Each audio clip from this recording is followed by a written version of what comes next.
আমরা আশা করি ইনশাল্লাহ 2,500-এর প্রতি একদম কালাপাড়ি থেকে সাতগাল পর্যন্ত সর্বস্তরের মানুষ আজকে এখানে উপস্থিত হবে এবং ইনশাল্লাহ এই সমাবেশকে জনসমুদ্রে রূপান্তরিত করবে।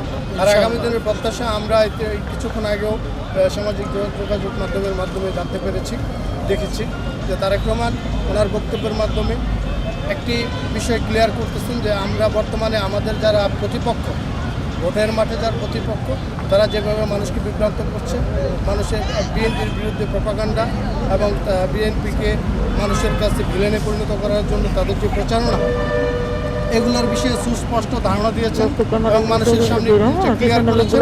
ওরা যা বলে যে বেহেস্তের যে টিকিট, এই বেহেস্তের টিকিট দেওয়ার ক্ষমতা মানুষের নাই। এই বেহেস্তের মালিক আল্লাহ। আল্লাহ কাকে বেহেস্ত দিবেন, কাকে দুজক দিবেন, এটা উনি নির্ধারণ করবেন। আমাদের পরিকল্পনা হচ্ছে, আপনারা জানেন বিএনপি পরপর 3বার বাংলাদেশের রাষ্ট্র পরিচালনার দায়িত্ব পেয়েছেন। আমাদের দেশটিতে বেগম খালেদা জিয়া পরপর 3বার প্রধানমন্ত্রী ছিলেন।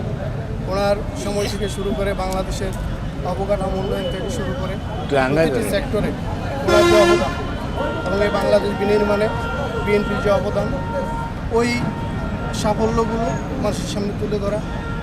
আর বিগত 17 বছর এই বাংলাদেশের মানুষের অধিকার আদায়ের যে আন্দোলন ছিল, গণতান্ত্রিক আন্দোলন পুনরুদ্ধারের জন্য ভোটাধিকার পুনরুদ্ধারের যে আন্দোলন ছিল, সেই আন্দোলনে বিএনপির নেতৃবৃন্দ যেভাবে ভূমিকা রেখেছে, ওই বিষয়গুলোকে মানুষের সামনে তুলে ধরা। যেহেতু বিএনপি মানুষের জন্য কাজ করেছে, আমরা অবশ্যই আশাবাদী ইনশাল্লাহ মানুষ বিএনপির পক্ষে থাকবে।